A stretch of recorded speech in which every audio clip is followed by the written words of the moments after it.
ইব্রাহিম আলাইহিস সালামের একটা দোয়া, ওয়া আরিনা মানাসিকানা, ওইখানে অর্থ হবে মানাসিক, আল্লাহ আপনি আমাদেরকে মানাসিক দেখায়া দেন, শিখায়া দেন, বলে দেন। ওইখানে অর্থ হলো আপনার ইবাদত। আল্লাহ আপনার কি কি ইবাদত আমি করতে হবে, আমরা করতে হবে, এর সবটা আপনি আমাদেরকে বলে দেন, শিখিয়ে দেন, আপনি আমাদেরকে উল্লেখ করে দেন। আচ্ছা, এখন আমার একটা কথা শুনে আপনার কাছে এই এতক্ষণের কথাটা একটু কঠিন মনে হয়েছে। আমি বলছি যে আমি বলতেছি একটা কারণ আছে যে কি লেগে কঠিন করলাম। অর্থাৎ যে হুজুর এইভাবে যেভাবে শুরু করছেন, এইভাবে দেখেন ক্লাসের মতো, ছাত্রদের মতো, যে এইটার দ্বারা তো আমরা এত কঠিন ভাবে বললে তো বুঝবো না। আমার একটা উদ্দেশ্য আছে, এটা বল এখন বলতেছি উদ্দেশ্য। আগে আপনি আমার এই কথা আবারও বুঝেন যে মানসাক এই শব্দটির কয়টা অর্থ? 1 নাম্বার কোরবানি, 2 নাম্বার হজ, 3 নাম্বার ইবাদত। আর দ্বিতীয় কথা কি বলছি, যে এই শব্দটা কোরআনের এক বচন হোক আর বহু বচন হোক, যেভাবে যেখানে ব্যবহার হয়েছে সব জায়গায় একই অর্থ প্রাধান্য পাবে না, বরং আয়াতের পূর্বাপর দেখে, কথার বক্তব্যের আকপিস দেখে ওলামায়ে কেরাম, মুফাসসিরিনে কেরাম নির্ধারণ করে দিয়েছেন যে কোন জায়গায় কোন অর্থটি প্রাধান্য পাবে। এটা আমি 3টা উদাহরণ দিলাম, যে এখানে কোরবানির অর্থ প্রাধান্য পাবে, অন্যগুলো বোঝানো যাবে। ওইখানে হজ্জের অর্থ প্রাধান্য পাবে, অন্যগুলো বোঝানো যাবে। ওই ইব্রাহিম আলাইহিস সালামের দোয়ায় ইবাদতের অর্থটা প্রাধান্য পাবে, অন্যগুলো কি করা যাবে, বোঝানো যাবে। তাহলে এখন এই কথার দ্বারা আমার উদ্দেশ্য হলো, এই উদ্দেশ্য হলে এই কথাটা বোঝা যে কোরআন এবং সুন্নাহর বক্তব্য শুধু কেবল কেউ বাংলা তর্জমা, বাংলা অনুবাদ, বাংলা রিডিং, বাংলা বই, নিজে অনুবাদ গ্রন্থ কিনে নিজে নিজে পড়ে আপনি একাকী বুঝতে চেষ্টা করলে নিশ্চিত আপনি হোঁচট খাবেন, বাধাগ্রস্ত হবেন, আপনি সঠিক গন্তব্যে একাকী পৌঁছতে পারবেন না।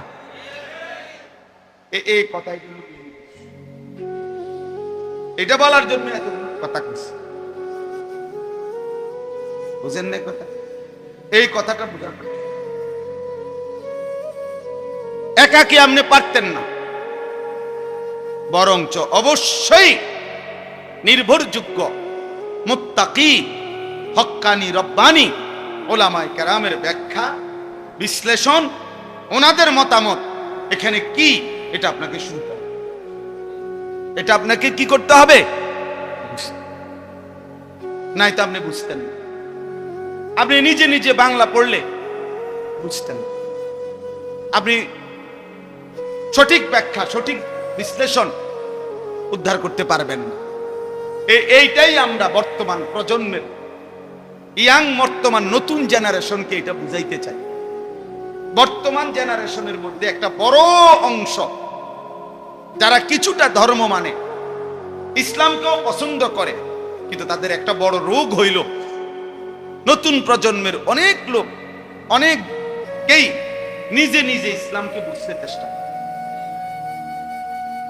নিজে নিজে।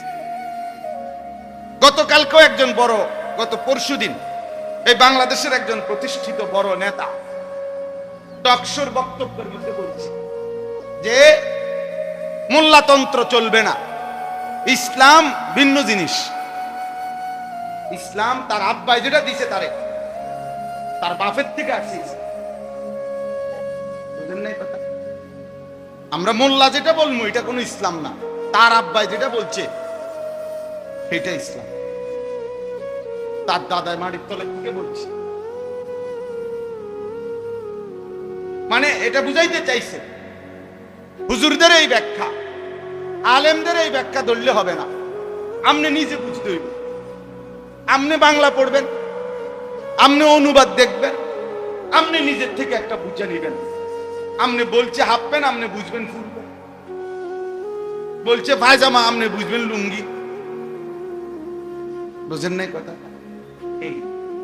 এই হলো অবস্থা, এই হলো হালাত। আজকে অনেক নারীবাদী যারা নারী সংস্কারের নামে এই যাদের বিষয়টা নিয়ে খুব আলোচনা এবং উলামায়ে কেরাম তীব্র প্রতিবাদ করছে। সারা বাংলাদেশের উলামায়ে কেরাম তাওহীদি জনতা যে কোরআন সুন্নাহ বিরোধী অনেকগুলো ধারা নারী সংস্কার কমিশনের মধ্যে দেওয়া হয়েছে।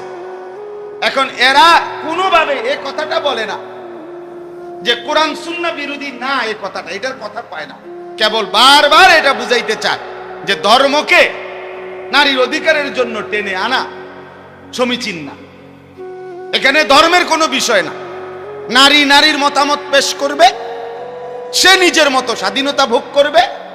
নারীকে তার নিজের মতামত, নিজের বক্তব্য, নিজের ইচ্ছা, নিজের রুচি, সে কি সন্তান নিবে না নিবে না, সে কি স্বামীর সাথে থাকবে না থাকবে না, এটা সব কিছুতেই তার যৌনতা এবং তার সন্তান ধারণ, তার সকল কিছুতে তাকে তার মতামত, তার স্বাধীনতা স্বাভাবিকভাবে দিয়ে দিতে হবে। এবং সে যেটা মনে করে, তারা 10 জন মহিলা মিল্লা, 100 জন মহিলা মিল্লা যেটা মনে করে যে এটা আমাকে দরকার, তো এটা দিতে হবে। এখানে ধর্মের সাথে যদি সংঘর্ষ বাজে, কোরআনের সাথে সংঘর্ষ বাজে, তাহলে কোরআনকে সরাইতে হবে, নারীর অধিকার প্রতিষ্ঠিত করতে হবে। এই হলো এই বেঈমানদের বক্তব্য, এই মুরতাদদের বক্তব্য। কথা বুঝছি দোস্ত? তোমগোরে বলি ভাইয়া, কষ্ট হলে চলে যাও ভাই। এই তোমগো কোনারে খামখেয়ালি করো না ভাইয়া, তোমারে কই, তুমি ডানে বামে চাইও না, তোমারে বলি, মস্কারি করো না এখানে। আমার অনুরোধ দোস্ত, আমি জোর করি না কাউরে, কিন্তু এটা আল্লাহর ঘর, মসজিদ, ধাক্কা ধাক্কি ঠেলাঠেলি করো না বাপ, নিজের ক্ষতি করো না। সব জায়গায় ফাইজলামি বানায় না, পাত্রামি সব জায়গায় না। আমি এই ব্যাপারে খুব সাংঘাতিক মানুষ, সারাক্ষণ আমি নজর ঘুরাই, এটা আমার অভ্যাস। ও কেউ বুট খাবে, বাদাম খাবো, ক্যান্সারাইয়া বইবো, আরেকখানে ছাইয়া থাকবো, হাতে কথা কইবো, না এরম বদিল্লা দিতে আমি আসছি। আমি কোনো বাসের অভাবে আসি। এই জন্য আমার কথা হইলো, যার কষ্ট সে চলে যাবে। আমি একজনকে বলি, অসুবিধা কি? একজনকে বলাও আল্লাহর কথা, সৌভাগ্য। সৌভাগ্য কি না? আল্লাহর বহু এক বান্দাকে বলাও সৌভাগ্য। ফাওয়াল্লাহি লা আন ইয়াহদিয়াল্লাহু বিকা রাজুলান ওয়াহিদান খায়রুন লাকা মিন হুমুরিন নাআম। আল্লাহর নবী সাল্লাল্লাহু আলাইহি ওয়াসাল্লাম বলেন, আল্লাহর কসম, তোমার দ্বারা একজন ব্যক্তি হেদায়েত পাওয়া, একজন রাজুলান ওয়াহিদান, একজন ব্যক্তি আল্লাহর রাস্তা পাওয়া, নবীজি বলে গোটা আরবের সমস্ত দামি উট তোমাকে হাদিয়া দেওয়ার চাইতেও কোটি গুণে উত্তম। কয়জন? একজন। কোন এক আল্লাহর বান্দা আল্লাহকে পেয়ে গেল, সেজদার মজা পাইল, নামাজের মহব্বত পাইল, আল্লাহকে চিনবার জন্য আগ্রহী হইল, যে এইটা গোটা আরবের সমস্ত দামি উট। নবীজি তখনকার হিসাবে উদাহরণ দিচ্ছে। এজন্য দয়া করে, এটা জরুরি বিষয়। তোমরা অনেক ছেলে বাপ কোনোভাবেই বুঝতে চাও না, তোমাদের নিজের মনের ইচ্ছা, তোমাদের শাহওয়াত, তোমাদের ব্যক্তিগত কামনা বাসনা, তোমরা এর কাছে বন্দী হয়ে গেছো, নিজের হাতে তুলে নিছ। এটা সুস্থ স্বাভাবিক কোনো মানুষের কাজ না। নিজের হাতে তুলে নিছ। তোমার সাজ, তোমার চুল, তোমার জামা, তোমার পোশাক, তোমার হাসি, তোমার কান্না, তোমার আবেগ, তোমার অনুভূতি, তোমার হাঁটা, তোমার চলা, তোমার ঘুম, তোমার আহার, তোমার নিদ্রা, সবকিছু তুমি তোমার নিজের হাতে তুলে নিছো, যে আমার মনে যা চায়। Your life your wish, your life your choice. তোমার জীবন তোমার পছন্দ। এটা ভাইয়া খোদার কসম, এটাকে ইত্তেবাউল হাওয়া বলে কোরআনের ভাষা। অর্থ হলো মনের চাহিদার অনুসরণ, আমার মনে যা চাই তাই। এই কোরআন সাক্ষী ভাইয়া, আমি অসংখ্যবার এই কথা বলছি।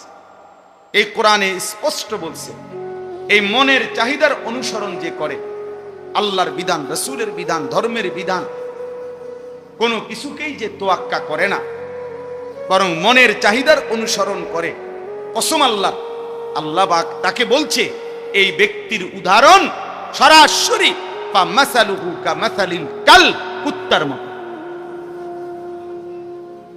একবারে আল্লাহর কসম, এটা কোরআন শুনবে, সূরা আরাফের আয়াত, ওয়াত্তাবা হাওয়া ফামাসালুহু কামাসালিল কাল। আল্লাহ তাআলা বলেন সে তার মনের চাহিদার অনুসরণ করেছে, অতএব তার উদাহরণ কামাসালিল কাল, কুকুরের, কুত্তার জিন্দেগি, ওই জীবন কুত্তার জীবন, অন্য কোনো প্রাণী না। ডাইরেক্ট আল্লাহ তাআলা ফিক্সড করে দিয়েছে কামাসালিল কাল, কুকুরের জীবন। এই জন্য আখিরাত পরকালের অনেক মর্মস্পর্শী বর্ণনা এই সূরার মধ্যে আল্লাহ তাআলা উল্লেখ করছে। হাসরের দিন, কিয়ামতের মাঠের ইসরাফিল ফু দিলে এই পৃথিবীর অবস্থা কি হবে তার একটা ভয়ানক দৃশ্য আল্লাহ তাআলা এই সূরার মধ্যে শুরুতে উল্লেখ করছে। আল্লাহ তাআলা বলছেন যে যেদিন ইসরাফিল ফু দিবে, সেদিন যে মা তার সন্তানকে দুধ পান করাইতেছিল, সেই মা তার দুধের বাচ্চা ছুঁড়ে ফেলে দিল। যে মায়ের পেটের বাচ্চা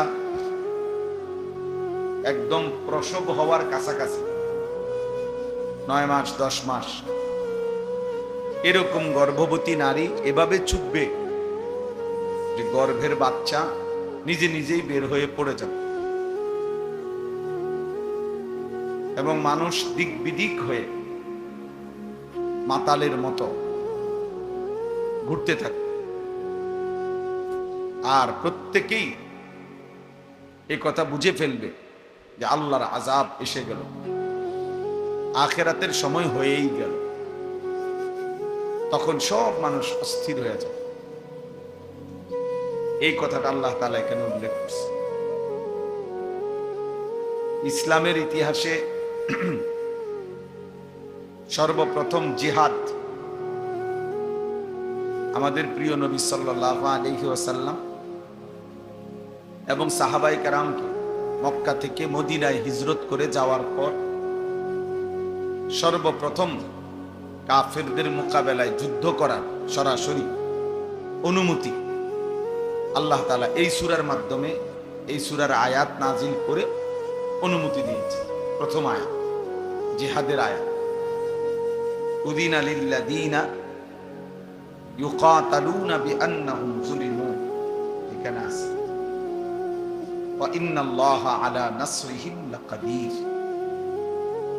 আল্লাহ তাআলা বলেন ঈমানদারদের জন্য অনুমতি দেওয়া হলো যুদ্ধের, যেহেতু লম্বা সময় তাদের উপরে জুলুম হয়েছে। 13 বছর মক্কায় তাদের উপরে অবর্ণনীয় জুলুম হয়েছে। এজন্য আমি আল্লাহর পক্ষ থেকে এখন তাদের জন্য ইউকাতালুনা, যুদ্ধের অনুমতি দিলাম।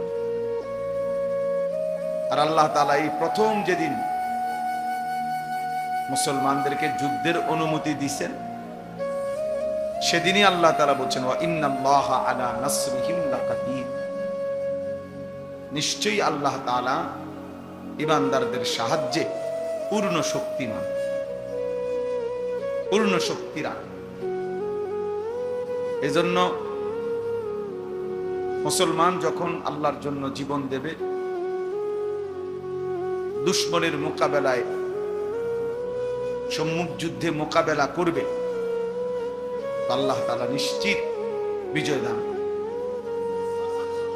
এখন সেই বিজয় কত ঘন্টা পরে, কত দিন পরে, কত মাস পরে আসবে, সেটা আল্লাহ তাআলার ফয়সালা। বাকি এই কথা নিশ্চিত বিজয় মুমিনের হবে, বিজয় ইমানদারের হবে। এই কথাই সূরার মধ্যে উল্লেখ আছে। এই সূরার মধ্যে একটা আশ্চর্য উদাহরণ আছে। যারা মূর্তি পূজা করে, আল্লাহকে বাদ দিয়ে অন্য কাউকে ডাকে, মূর্তির, পাথরের, দেবতার, আল্লাহ তাআলা তাদেরকে খুব সুন্দর একটা দৃষ্টান্ত দিছে এই সূরাতে। তোমরা যারা মূর্তি পূজা করো, পাথরের পূজা করো, ওই ভাই কথা বলো না, কথা বলো, সাবধান, একদম কথা বলবা না, মোবাইল নিয়ে খসরমসর করবা না। যাদের হাতে মোবাইল ধরা, হাতে মোবাইল ধরে রেকর্ড করা নিষেধ আমার পক্ষ থেকে, একদম স্পষ্ট নিষেধ। ভালো না লাগলে চলে গেলে ভালো, দয়া করে, না তো আমি উঠাই দেব। আমি এটা পছন্দ করি না, ছদ্মভদ্র মানুষ আমার পছন্দ না। আমি কোনো এনে ভোটে দাঁড়াইছি না যে আপনার কাছে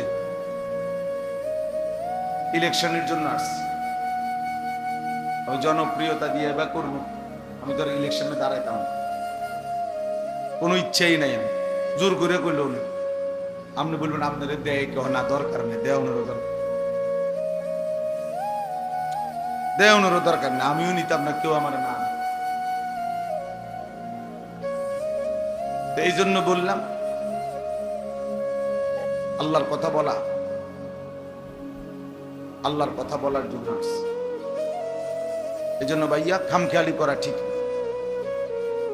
আল্লাহর ঘর মসজিদ সর্বোচ্চ আদবের জায়গা, সর্বোচ্চ শ্রদ্ধা, ভক্তি, সম্মান, মহব্বতের জায়গা।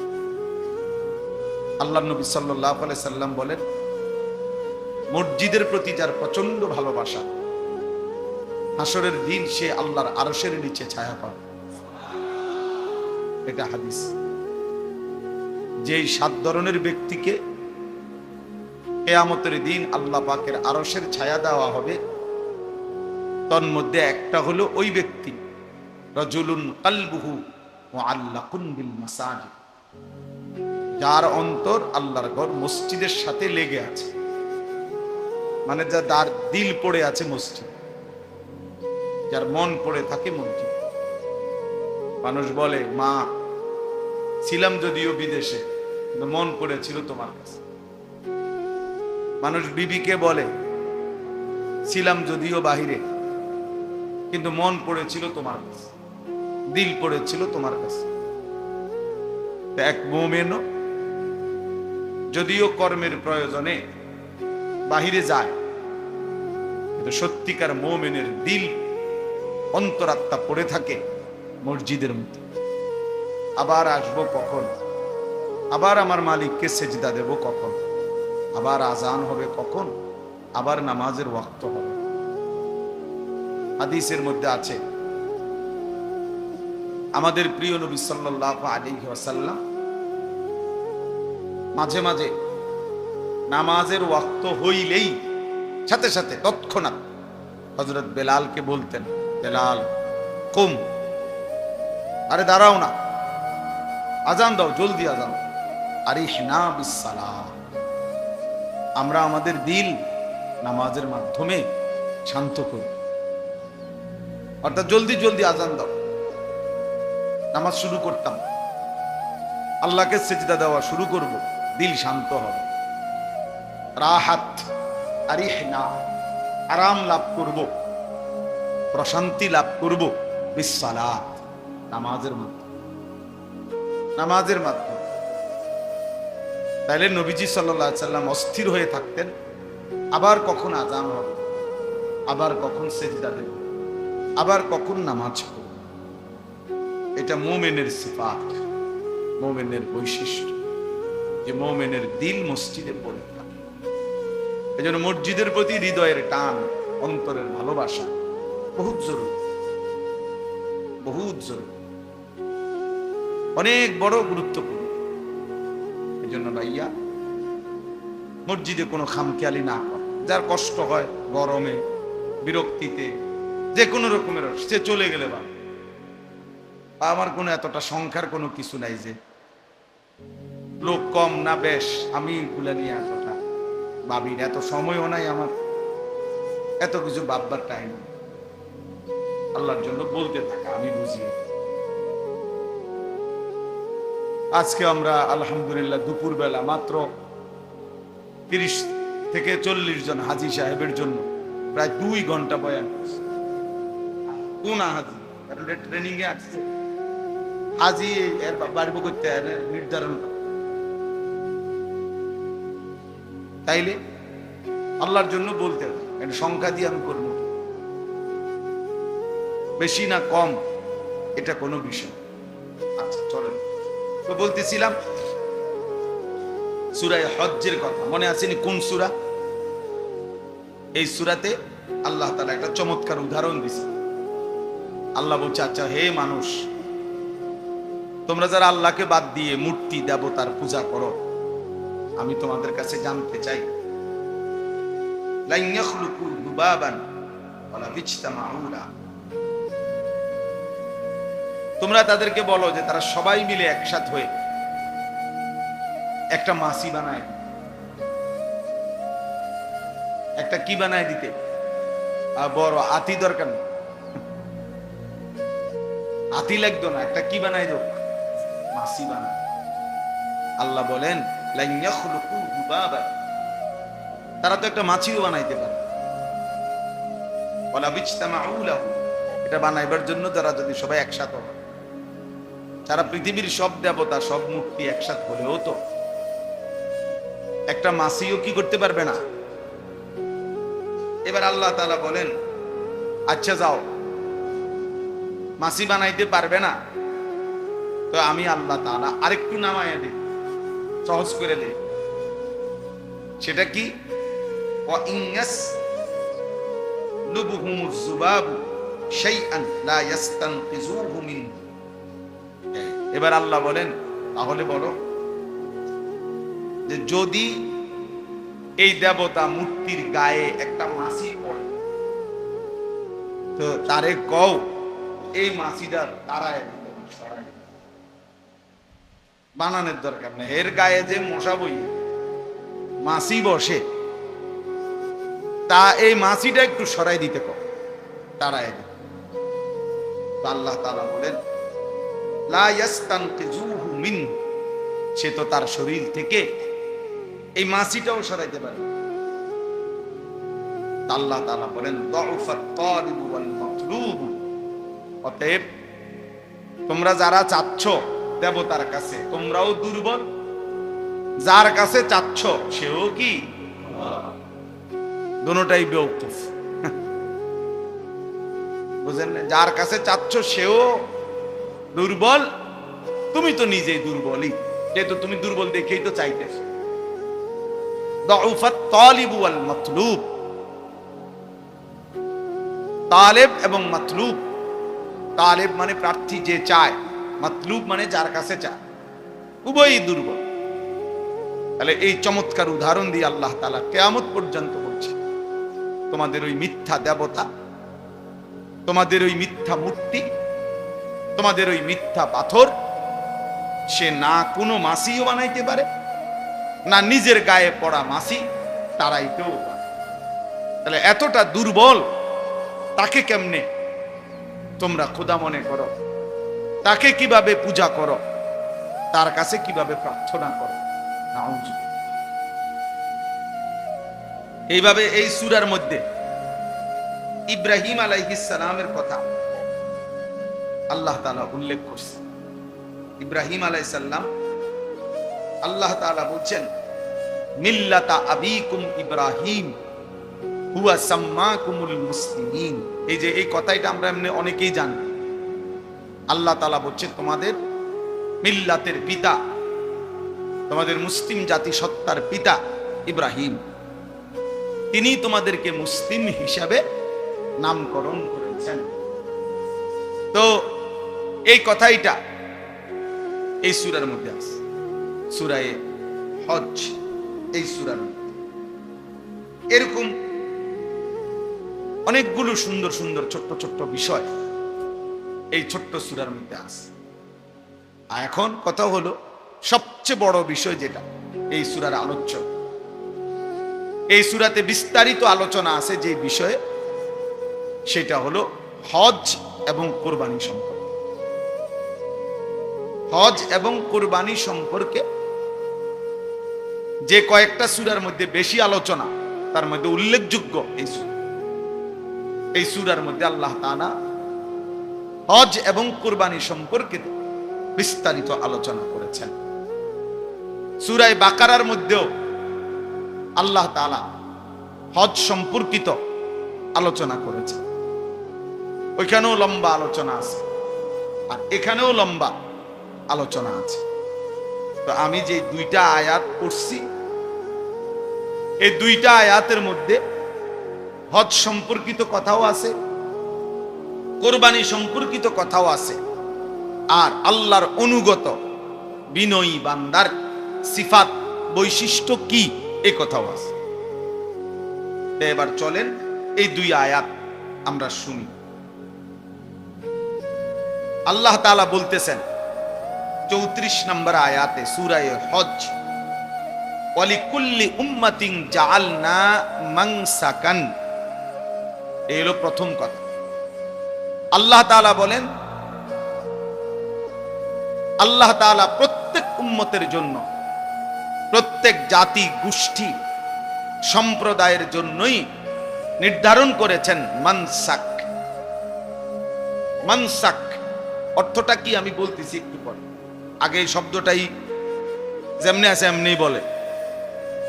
আল্লাহ তাআলা বলেন প্রত্যেক উম্মতের জন্য আমি আল্লাহ নির্ধারণ করেছি মানসাক। কি নির্ধারণ করেছেন? কে নির্ধারণ করেছেন? আল্লাহ। প্রত্যেক উম্মত, প্রত্যেক জাতি গোষ্ঠী সম্প্রদায়ের জন্যই আমি আল্লাহ মানসাক নির্ধারণ করেছি। এখন প্রশ্ন হলো এই মানসাক মানে কি?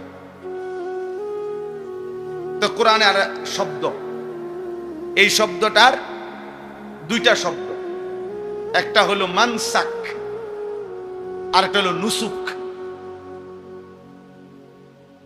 আর এই মানসাক শব্দের বহুবচন হলো মানাসিক। এই তিনটাই কোরআনুল কারীমের মধ্যে ব্যবহার আছে।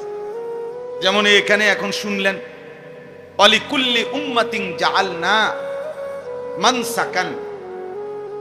সূরা বাকারার মধ্যে আছে আল্লাহ তাআলা বলছেন ফাইজা কাদাইতুম মানাসিকাকুম। মানাসিক বহুবচন। আবার কোরআনুল কারীমের মধ্যে আছে ইন্না সালাতি ওয়া নুসুকি ওয়া মাহইয়ায়া ওয়া মামাতি লিল্লাহি রাব্বিল আলামিন। তাহলে কাছাকাছি শব্দ নুসুক, মানসাক, মানাসিক, এই তিন শব্দেরই একই অর্থ।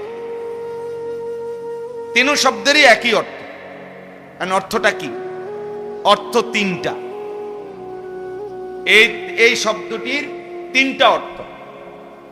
এক নাম্বার হলো কোরবানি, দুই নাম্বার হলো হজ, তিন নাম্বার হলো সমস্ত ইবাদত। তাহলে মানসাক শব্দের প্রথম অর্থ কি? কোরবানি। দ্বিতীয় অর্থ কি? হজ। তৃতীয় অর্থ কি? সমস্ত ইবাদত।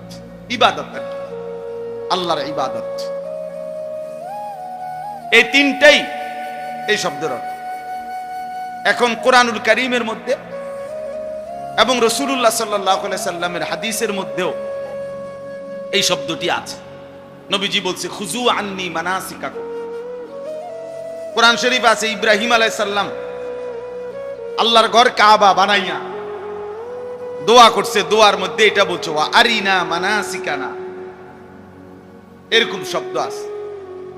তাইলে মুফাসসিরিনে কেরাম, উলামায়ে কেরাম হাদিস এবং কোরআনে পূর্বাপর কথার, কোরআনের এই কথাগুলোর আগ পিছ মানে সামনের বক্তব্য এবং পিছনের বক্তব্য, এগুলো বিশ্লেষণ করে দেখে, পূর্বাপর দেখে কোথাও বলছেন কোরবানি এই অর্থ প্রাধান্য পাবে, কোথাও হজ এই অর্থ প্রাধান্য পাবে, কোথাও ইবাদত এই অর্থ প্রাধান্য, এই অর্থ প্রাধান্য। যেমন এইখানে ওয়ালিকুল্লি উম্মাতিন জাআলনা মানসাকান, আল্লাহ বলেন আমি প্রত্যেক জাতির জন্য নির্ধারণ করেছি মানসাক। তো তিনটাই অর্থ, কথা বলেন, তিনটাই অর্থ কি না? অর্থ কি? আমি প্রত্যেক উম্মতের জন্য কোরবানি নির্ধারণ করেছি, আমি প্রত্যেক জাতির জন্য হজ নির্ধারণ করেছি, আমি প্রত্যেক জাতির জন্য আমার ইবাদত নির্ধারণ করেছি। কিন্তু প্রাধান্য কোনটা? তো উলামায়ে কেরাম তাফসীরের মধ্যে সামনে পিছনে দেখে সেটা নির্ধারণ করে দিয়েছেন। এখানে কোরবানি এই অর্থটা অগ্রগণ্য, প্রাধান্য। আবার ওই যে ওইখানে বললাম আল্লাহ বলছে ফাইজা কাদাইতুম মানাসিকাকুম ফাযকুরুল্লাহা কাযিকরিকুম আবাআকুম আও আশাদ্দা যিকরা, যখন তোমাদের মানাসিক শেষ হয় তখন তোমরা পুনরায় আল্লাহ তাআলার জিকির করো। তো ওইখানে পূর্বাপর কথার দ্বারা উলামায়ে কেরাম মুফাসসিরিনে কেরাম নির্ধারণ করে দিয়েছেন যে ওইখানে অর্থ হবে হজ। হজ অর্থ হলো আল্লাহ তাআলা বলেন তোমাদের হজ্জের আমল যখন শেষ হয়, শেষ দিনের পাথর মারা শেষ, তোমাদের করণীয় কি? তোমরা পুনরায় আল্লাহর জিকির, আল্লাহর স্মরণ, আল্লাহর বন্দিগিতেই লেগে যাও। আর ইব্রাহিম আলাইহিস সালামের একটা দোয়া ওয়া আরিনা মানাসিকানা, ওইখানে অর্থ হবে মানাসিক, আল্লাহ আপনি আমাদেরকে মানাসিক দেখায়া দেন, শিখায়া দেন, বলে দেন। ওইখানে অর্থ হলো আপনার ইবাদত, আল্লাহ আপনার কি কি ইবাদত আমি করতে হবে, আমরা করতে হবে, এর সবটা আপনি আমাদেরকে বলে দেন, শিখিয়ে দেন, আপনি আমাদেরকে উল্লেখ করে দেন। আচ্ছা, এখন আমার একটা কথা শুনে আপনার কাছে এই এতক্ষণের কথাটা একটু কঠিন মনে হয়েছে। আমি বলছি যে আমি বলতেছি একটা কারণ আছে যে কি লেগে কঠিন করলাম। অর্থাৎ যে হুজুর এইভাবে যেভাবে শুরু করছেন, এইভাবে দেখেন ক্লাসের মতো, ছাত্রদের মতো, যে এইটার দ্বারা তো আমরা এত কঠিন ভাবে বললে তো বুঝবো না। আমার একটা উদ্দেশ্য আছে, এটা বল, এই এখন বলতেছি উদ্দেশ্য। আগে আপনি আমার এই কথা আবারও বুঝেন যে মানসাক এই শব্দটির কয়টা অর্থ? 1 নাম্বার কোরবানি, 2 নাম্বার হজ, 3 নাম্বার ইবাদত। আর দ্বিতীয় কথা কি বলছি যে এই শব্দটা কোরআনের এক বচন হোক আর বহু বচন হোক, যেভাবে যেখানে ব্যবহার হয়েছে সব জায়গায় একই অর্থ প্রাধান্য পাবে না, বরং আয়াতের পূর্বাপর দেখে, কথার বক্তব্যের আকপিস দেখে ওলামায়ে কেরাম মুফাসসিরিনে কেরাম নির্ধারণ করে দিয়েছেন যে কোন জায়গায় কোন অর্থটি প্রাধান্য পাবে। এটা আমি 3টা উদাহরণ দিলাম যে এখানে কোরবানির অর্থ প্রাধান্য পাবে, অন্যগুলো বোঝানো যাবে। ওইখানে হজ্জের অর্থ প্রাধান্য পাবে, অন্যগুলো বোঝানো যাবে। ওই ইব্রাহিম আলাইহিস সালামের দোয়ায় ইবাদতের অর্থটা প্রাধান্য পাবে, অন্যগুলো কি করা যাবে? বোঝানো যাবে। তাহলে এখন এই কথার দ্বারা আমার উদ্দেশ্য হলো, এই উদ্দেশ্য হলে এই কথাটা বোঝা যে কোরআন এবং সুন্নাহর বক্তব্য শুধু কেবল কেউ বাংলা তরজমা, বাংলা অনুবাদ, বাংলা রিডিং, বাংলা বই, নিজে অনুবাদ গ্রন্থ কিনে নিজে নিজে পড়ে আপনি একাকী বুঝতে চেষ্টা করলে নিশ্চিত আপনি হোঁচট খাবেন, বাধাগ্রস্ত হবেন, আপনি সঠিক গন্তব্যে একাকী পৌঁছতে পারবেন না। এই কথাই এটা বলার জন্য এতগুলো কথা কইছি, বুঝেন না কথা? এই কথাটা বুঝার, একাকী আপনি পারতেন না, বরঞ্চ অবশ্যই নির্ভরযোগ্য মুত্তাকি হক্কানি রব্বানি ওলামায়ে কেরামের ব্যাখ্যা বিশ্লেষণ, ওনাদের মতামত এখানে কি, এটা আপনাকে শুনতে হবে, এটা আপনাকে কি করতে হবে, নাই তো আপনি বুঝতেন। আপনি নিজে নিজে বাংলা পড়লে বুঝতেন। আপনি সঠিক ব্যাখ্যা, সঠিক বিশ্লেষণ উদ্ধার করতে পারবেন না। এইটাই আমরা বর্তমান প্রজন্মের বর্তমান নতুন জেনারেশনকে এটা বুঝাইতে চাই। বর্তমান জেনারেশনের মধ্যে একটা বড় অংশ যারা কিছুটা ধর্ম মানে, ইসলামকেও পছন্দ করে, কিন্তু তাদের একটা বড় রোগ হইল নতুন প্রজন্মের অনেক লোক, অনেকেই নিজে নিজে ইসলামকে বুঝতে চেষ্টা করে, নিজে নিজে। গতকালকেও একজন বড়, গত পরশুদিন এই বাংলাদেশের একজন প্রতিষ্ঠিত বড় নেতা টকশোর বক্তব্যের মধ্যে বলছে যে মোল্লাতন্ত্র চলবে না, ইসলাম ভিন্ন জিনিস। ইসলাম তার আব্বাই যেটা দিছে তারে, তার বাপের থেকে আসিস। আমরা মোল্লা যেটা বলবো এটা কোনো ইসলাম না, তার আব্বাই যেটা বলছে সেটা ইসলাম। তার দাদাই মাটির তলে থেকে বলছে, মানে এটা বুঝাইতে চাইছে হুজুরদের এই ব্যাখ্যা, আলেমদের এই ব্যাখ্যা ধরলে হবে না, আপনি নিজে বুঝতে হইব। আপনি বাংলা পড়বেন, আপনি অনুবাদ দেখবেন, আপনি নিজের থেকে একটা বুঝে নিবেন। আপনি বলছে হাফ প্যান্ট, আপনি বুঝবেন ফুল প্যান্ট। বলছে পায়জামা, আপনি বুঝবেন লুঙ্গি। বুঝেন নাই কথা? এই হলো অবস্থা, এই হলো হালাত। আজকে অনেক নারীবাদী যারা নারী সংস্কারের নামে যাদের বিষয়টা নিয়ে খুব আলোচনা এবং উলামায়ে কেরাম তীব্র প্রতিবাদ করছে। সারা বাংলাদেশের উলামায়ে কেরাম, তাওহীদি জনতা, যে কোরআন সুন্নাহ বিরোধী অনেকগুলো ধারা নারী সংস্কার কমিশনের মধ্যে দেওয়া হয়েছে। এখন এরা কোনোভাবে এই কথাটা বলে না যে কোরআন সুন্নাহ বিরোধী না, এই কথাটা, এটার কথা পায় না। কেবল বারবার এটা বুঝাইতে চায় যে ধর্মকে নারীর অধিকারের জন্য টেনে আনা সমীচীন না। এখানে ধর্মের কোনো বিষয় না। নারী নারীর মতামত পেশ করবে, সে নিজের মতো স্বাধীনতা ভোগ করবে। নারীকে তার নিজের মতামত, নিজের বক্তব্য, নিজের ইচ্ছা, নিজের রুচি, সে কি সন্তান নিবে না নিবে না, সে কি স্বামীর সাথে থাকবে না থাকবে না, এটা সব কিছুতেই তার যৌনতা এবং তার সন্তান ধারণ, তার সকল কিছুতে তাকে তার মতামত, তার স্বাধীনতা স্বাভাবিকভাবে দিয়ে দিতে হবে। এবং সে যেটা মনে করে, তারা 10 জন মহিলা মিল্লা, 100 জন মহিলা মিল্লা যেটা মনে করে যে এটা আমাকে দরকার, তো এটা দিতে হবে। এখানে ধর্মের সাথে যদি সংঘর্ষ বাজে, কোরআনের সাথে সংঘর্ষ বাজে, তাহলে কোরআনকে সরাইতে হবে, নারীর অধিকার প্রতিষ্ঠিত করতে হবে। এই হলো এই বেঈমানদের বক্তব্য, এই মুরতাদদের বক্তব্য। কথা বুঝছি দোস্ত? তুমগো রে বলি ভাইয়া, কষ্ট হইলে চলে যাও ভাই। তুমি কোনারে খামখেয়ালি করো না ভাইয়া, তোমারে কই, তুমি ডানে বামে চাইও না, তোমারে বলি, মস্কারি করো না এখানে। আমার অনুরোধ দোস্ত, আমি জোর করি না কাউরে, কিন্তু এটা আল্লাহর ঘর, মসজিদ। ধাক্কা ধাক্কি ঠেলাঠেলি করো না বাপ, নিজের ক্ষতি করো না। সব জায়গায় ফাইজলামি বানায় না, পাত্রামি সব জায়গায় না। আমি এই ব্যাপারে খুব সাংঘাতিক মানুষ, সারাক্ষণ আমি নজর ঘুরাই, এটা আমার অভ্যাস।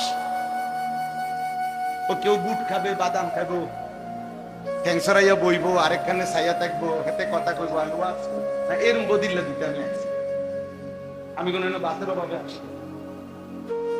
এই জন্য আমার কথা হইলো, যার কষ্ট সে চলে যাবে। আমি একজনকে বলি, অসুবিধা কি? একজনকে বলাও আল্লাহর কথা, সৌভাগ্য। সৌভাগ্য কি না? আল্লাহর বহু এক বান্দাকে বলাও সৌভাগ্য। ফাওয়াল্লাহি লা ইয়াহদিয়াল্লাহু বিকা রাজুলান ওয়াহিদান খায়রুন লাকা মিন হুমুরিন নাআম। আল্লাহর নবী সাল্লাল্লাহু আলাইহি ওয়াসাল্লাম বলেন, আল্লাহর কসম, তোমার দ্বারা একজন ব্যক্তি হেদায়েত পাওয়া, একজন রাজুলান ওয়াহিদান, একজন ব্যক্তি আল্লাহর রাস্তা পাওয়া, নবীজি বলে গোটা আরবের সমস্ত দামি উট তোমাকে হাদিয়া দেওয়ার চাইতেও কোটি গুণে উত্তম। কয়জন? একজন। কোন এক আল্লাহর বান্দা আল্লাহকে পেয়ে গেল, সেজদার মজা পাইল, নামাজের মহব্বত পাইল, আল্লাহকে চিনবার জন্য আগ্রহী হইল, তো এইটা গোটা আরবের সমস্ত দামি উট। নবীজি তখনকার হিসাবে উদাহরণ দিচ্ছে। এজন্য দয়া করে, এটা জরুরি বিষয়। তোমরা অনেক ছেলে বাপ কোনোভাবেই বুঝতে চাও না, তোমাদের নিজের মনের ইচ্ছা, তোমাদের শাহওয়াত, তোমাদের ব্যক্তিগত কামনা বাসনা, তোমরা এর কাছে বন্দী হয়ে গেছো, নিজের হাতে তুলে নিছ। এটা সুস্থ স্বাভাবিক কোনো মানুষের কাজ না। নিজের হাতে তুলে নিছ। তোমার সাজ, তোমার চুল, তোমার জামা, তোমার পোশাক, তোমার হাসি, তোমার কান্না, তোমার আবেগ, তোমার অনুভূতি, তোমার হাঁটা, তোমার চলা, তোমার ঘুম, তোমার আহার, তোমার নিদ্রা, সবকিছু তুমি তোমার নিজের হাতে তুলে নিছো যে আমার মনে যা চায়। Your life your wish, your life your choice. তোমার জীবন তোমার পছন্দ। এটা ভাইয়া খোদার কসম, এটাকে ইত্তেবাউল হাওয়া বলে কোরআনের ভাষা। অর্থ হলো মনের চাহিদার অনুসরণ। আমার মনে যা চাই তাই। এই কোরআন সাক্ষী ভাইয়া, আমি অসংখ্যবার এই কথা বলছি। এই কোরআনে স্পষ্ট বলছে, এই মনের চাহিদার অনুসরণ যে করে, আল্লাহর বিধান, রাসূলের বিধান, ধর্মের বিধান, কোনো কিছুকেই যে তোয়াক্কা করে না, বরং মনের চাহিদার অনুসরণ করে, কসম আল্লাহ, আল্লাহ পাক তাকে বলছে এই ব্যক্তির উদাহরণ সরাসরি ফামাসালুহু কামাসালিল কাল, কুত্তার মতো। একবারে আল্লাহর কসম, এটা কোরআন শরীফ সূরা আরাফের আয়াত। ওয়াত্তাবা হাওয়া ফামাসালুহু কামাসালিল কাল। আল্লাহ তাআলা বলেন সে তার মনের চাহিদার অনুসরণ করেছে, অতএব তার উদাহরণ কামাসালিল কাল। কুকুরের, কুত্তার জিন্দেগি, ওই জীবন কুত্তার জীবন, অন্য কোনো প্রাণী না। ডাইরেক্ট আল্লাহ তাআলা ফিক্সড করে দিয়েছে কামাসালিল কাল, কুকুরের জীবন। এই জন্য যুবকই তো নবীর আদর্শ মতো চুল কাটে না, ও সংসদে আইন চাবে তো চাবে কি করে? মুসলমানই তো নবীর আদর্শ মানে না। সবচেয়ে বেশি নবীর আদর্শ ঘৃণিত মুসলমানের কাছে, দীক্ষিত মুসলমানের কাছে, লাঞ্ছিত মুসলমানের কাছে, বঞ্চিত মুসলমানের কাছে। একজন বলুক আমাকে, এইদিকে পীর ওইদিকে পীর, চান্দিনা ওলামাদের ঘর, এক মহিলা আমাকে, মা বোন আমাকে বলুক যে বাসর রাতের শ্বাসটা ফাতেমার মতো ছিল, একটা বলুক। সবাই স্বাস্থ্য ছিল পার্লারে, সবাই স্বাস্থ্য ছিল, বান্ধবীরা যেরকম চাইছে ওরকম সাজাইছে, পাড়া প্রতিবেশী যেরকম চাইছে ওরকম সাজাইছে। এক নববধূও তো বলে নাই, আমার কোনো মেয়ে তো বলে নাই বান্ধবীদেরকে, পাড়া প্রতিবেশীকে, পার্লারওয়ালাদেরকে, আমার এই বাসর রাত জীবনে একটা রাত্রই আসে, এই রাতের শ্বাসটা আমি ফাতেমার মতো সাজতে চাই। বলুক, আপনি আইন দিয়ে কি করবেন? আপনি তো মানেন না। বলেন নবীর সুন্নত কতটুকু? রাগ হয়ে যাবেন বলবো? গত শুক্রবারও গেছে, কালকে শুক্রবার, ঠিক না? হ্যাঁ, এইখানে একজনও নাই গত শুক্রবারে 1000 বার দুরূদ পড়ছে, একজনও নাই। কোনো হুজুরও নাই, কোনো তোলাবাও নাই, কোনো ওলামাও নাই। আপনি কি আইন চান? রাগ হয় না আমার কথায়, পায়ে হাত রাখি, আমি বিরুদ্ধে না পক্ষে, কিন্তু আপনি কেমন আইন চান? আইন দিয়ে কি করবেন? আপনি শুধু মুখে আসে নবীর এশকে দেওয়া না, আপনি তো দুরূদ পড়েন না। অথচ হুকুম তো ছিল শুক্রবারে আমার উপরে বেশি বেশি দুরূদ পড়ো, শুক্রবারটা আমাকে দিয়া দাও, 7 দিন 6 দিন আল্লাহকে দিয়া দাও, একটা দিন আমাকে দিয়া দাও। আমি তোমাদেরকে কিনা দিছি, আরশে যাইও তো আমি তোমাদেরকে ভুলি নাই। আল্লাহ তো সালাম আমাকে দিছিল, আসসালামু আলাইকা আইয়ুহান নাবিয়্যু ওয়া রাহমাতুল্লাহি ওয়া বারাকাতু। আমাকে সালাম দিতে দেরি, আমি তো জবাব দিয়া চিৎকার দিতে দেরি করি নাই, শুধু আমাকে দিলেন উম্মত।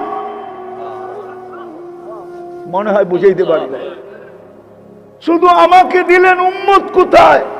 আল্লাহ বলে বন্ধু এইখানে উম্মত। বলছে এইখানে উম্মত না হইলে তো কোথায় হবে? বলছে উম্মতের জন্য কি চান? বলছে আমি নেই, ওয়ালা ইবাদিল্লাহিস সালিহিন, আমারে যতটুক দিছেন অতটুকুই উম্মতের লেগে নিলাম। যে রসুল আপনাকে আরশে যায় বলে নাই, কিন্তু আরশ চিনেন আপনি? আরশ থেকে তাজাল্লি দিছিলেন মুসা আলাইহিস সালামকে। 40 দিন বেহুশের মতো ছিলেন, 40 দিন। এই 2-4 ভিতরে দূরত্ব আছে, কিন্তু কোরআন বলে কাবা কাউসাইনি আও আদনা, আল্লাহ আর বন্ধুর 4 ভিতরে দূরত্ব ছিল না, দূরত্ব। এতটুক কাছে যিনি গেছেন, ওই আরশের আলোতে সব হারায় যাওয়ার কথা ছিল। হায় ওলামা মানবে না আমার কথা। এক পর্বে তো জিবরিল বলছিলেন আপনি আগে যান একা। বলছে আয়াতরুকুল হাবিবু হাবিবা, আপনি না আমার বন্ধু, ছেড়ে দিয়ে একা চলে যাবেন? আগে যাওয়ার অনুমতি নাই, আগে যান। আরেকটাও বলছিল, ওলামা মানবে কিনা জানি না, আরেকটাও বলছিল শুধু অনুমতি না, আমার শরীরে ফিটনেসও নাই। শরীরে কি নাই? ফিটনেস বোঝেন? আরে গাড়ির ফিটনেস থাকে না, গাড়ি এটা রোডে চলতে পারবে কিনা, চলার যোগ্য কিনা, আগে যাওয়ার যোগ্য তো শরীরে নাই যে আগে যাবো। আপনি যান, আপনার ভিতরেই আছে, সৃষ্টির মধ্যে আর কারো ভিতরে নাই। আপনি যান। আল্লাহ ডাক দিছে বন্ধু একাই চলে আসেন। যে আরো সে যে বলে নাই শুক্রবারে 1000 দুরূদ পড়ে না, রাগ হয় না, 500 বারও তো পড়ে না। 500 বাদ দিলাম, 200 বারও তো পড়ে না। পায়ে হাত রাখি, আপনি আইন দিয়ে কি করবেন? এই জন্যই তো দুরবস্থা। আমি বলতেছিলাম যোগ বিয়োগ মিলে না। ফিলিস্তিনের হামলা, ইসরায়েল ফিলিস্তিনে হামলা মাটির সাথে মিশায়া দিছে।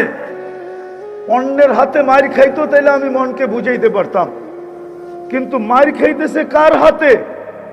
সূরা ফাতিহার ভিতরে ডেইলি 32 বার আমরা আবেদন করি গায়রিল মাগদুবি আলাইহিম ওয়ালাদ-দাল্লিন। এটা শিখাইছে কে?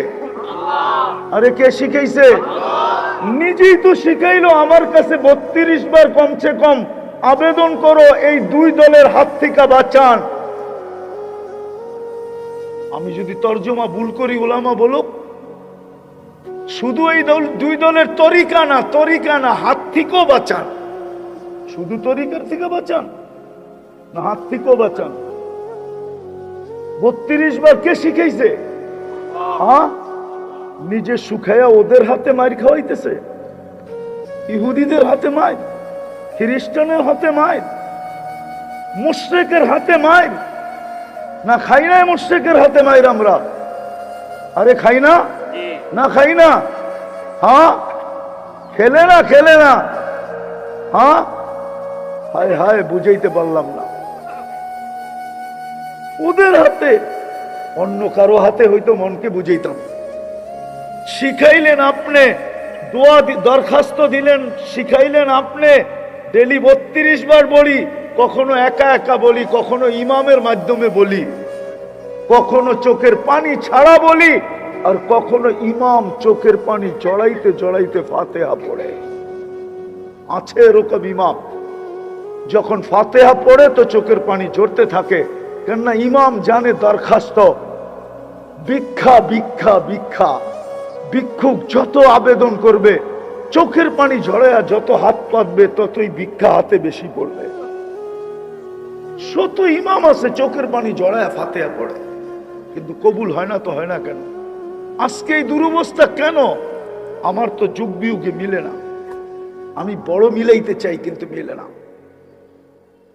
ওইখানে, কিন্তু পরে আবার মিলে যে হায় ইচ্ছা স্বাধীনতা পাইতে দেরি, মন মতো চলতে দেরি করে নাই, সবকিছু পাইতে দেরি, উৎস আল্লাহ দিছেন, ওটা পাইতে দেরি, আল্লাহকে ভুলতে দেরি করে নাই।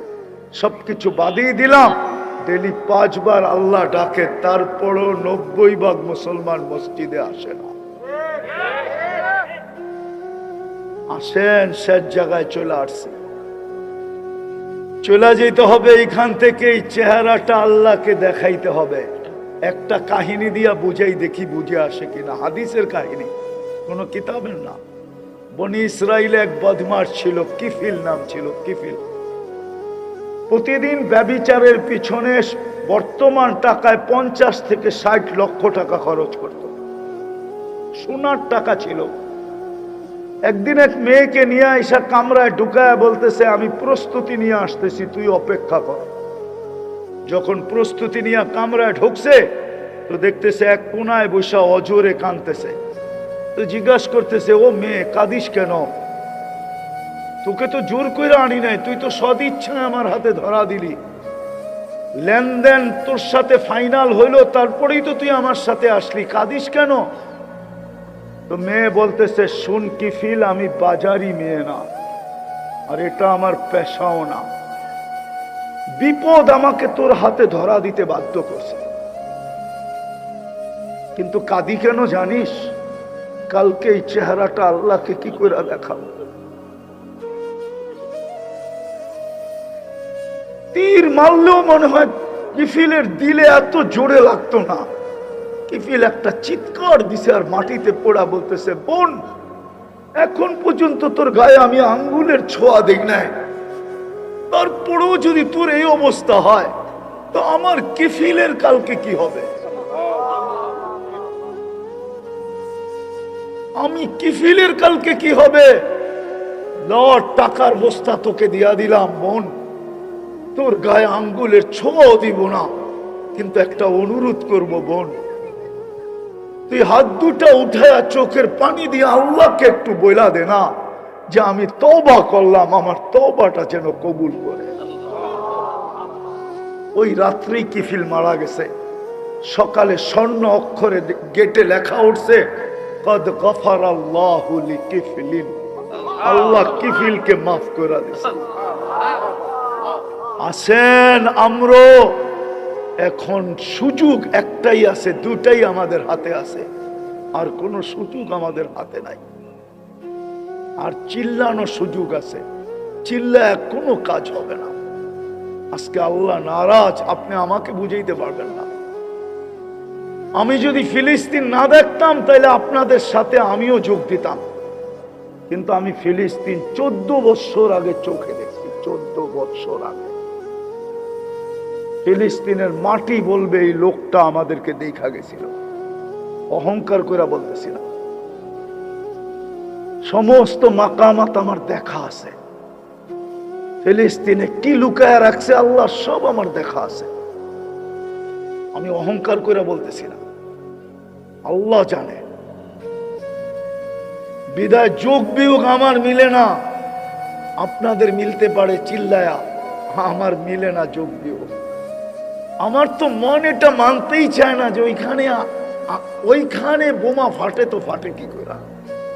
কিন্তু পরক্ষণে আল্লাহই জবাব দেয়, তাখাইয়ুলান, মনের ভিতরে জবাব ডালে যে তুই তো চোখে দেখা আসছ, তুই তো দুনিয়া ঘুরতেছ, তার দেখতেছ, বল মুসলমান মুসলমান রইল কোথায়? মুসলমান মুসলমান কোত্থেকে রইল? रह गया रस्म आजा रोहे बेलाली न रही, फलसफा रह गया तलकीन गजाली न रही। আজান তো আছে, মুয়াজ্জিন তো আছে, কিন্তু বেলালের মতো ব্যথা কার দিলে আছে? মুয়াজ্জিন তো আছে, আজান তো আছে, কিন্তু বেলালি সুর তো আছে। এক একজনে বেলালি সুর দিয়ে স্টেজ তো কাঁপায়, চোখে তো দেখি, কিন্তু বেলালের মতো ব্যথা কার কাছে আছে? এটা আমাকে বলে। বেলালের মতো ব্যথা কার কাছে আছে? বেলালের মতো ব্যথা তো কারো কাছে নাই। সব তো আছে, বেলালের মতো ব্যথা তো নাই। আজকে মুসলমান তো মুসলমান নাই।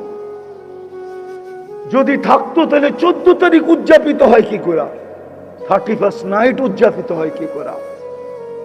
আমি তো দুনিয়া ঘুরে বলতেছি, আমেরিকায় দেখছি আমি 14 তারিখ, কিন্তু বাংলাদেশের মতো গ্রামগঞ্জ শহর, প্রত্যেকটা অলি গলি, প্রত্যেকটা বাড়ি, যুবক যুবতী যতটুক মাতাল হয় এতটুক মাতাল হইতে আমি কোথাও দেখি নাই। রব্বে কাবার কসম, আমি আমেরিকাতে দেখি নাই। আমি আমেরিকা একবার যাই নাই। আমেরিকা যেতে আমার বেশি সময়ও লাগে না, শুধু এয়ারপোর্ট যায় টিকিট নিলেই হবে, আল্লাহর মেহেরবানি। এই জন্য বলতেছি এখন সুযোগ আমাদের হাতে একটাই আছে, দুটাই সুযোগ আছে। সর্বপ্রথম সুযোগ আছে, চলেন আজকে তওবা করি। তওবার চেয়ে বড় কোনো জিনিস নাই। চলেন কি করি? রাজি তওবা করতে? রাজি? কে কে রাজি তওবা করতে? পাক্কা? তাইলে আল্লাহকে বইলা দেন, আল্লাহ অতীত থেকে তওবা করলাম। মনের থেকে বলেন, মনের থেকে আল্লাহ আমাদের গুনাহ মাফ করে দেন। নামান দ্বিতীয় আর একটা বাকি আছে আমাদের, আর একটা যদি করতে পারি, সেটা হলো আজকের থেকে যদি 5 ওয়াক্ত নামাজ ধরতে পারি। পড়বেন? পড়বেন? বানাইলো আপনাকে কুদরতি হাত দিয়া, বানাইলেন না হুকুম দিয়া। সব বানাইলেন হুকুম দিয়া, আর আপনাকে বানাইলেন, আমাকে বানাইলেন কুদরতি হাত দিয়া। সব বানাইলেন 2 অক্ষর দিয়া, আপনাকে আমাকে বানাইলেন কুদরতি হাত দিয়া। আপনি আর আমি কুদরতি হাতে তৈরি, সব 6 দিনে কমপ্লিট, আপনি আর আমি 10 মাসে কমপ্লিট।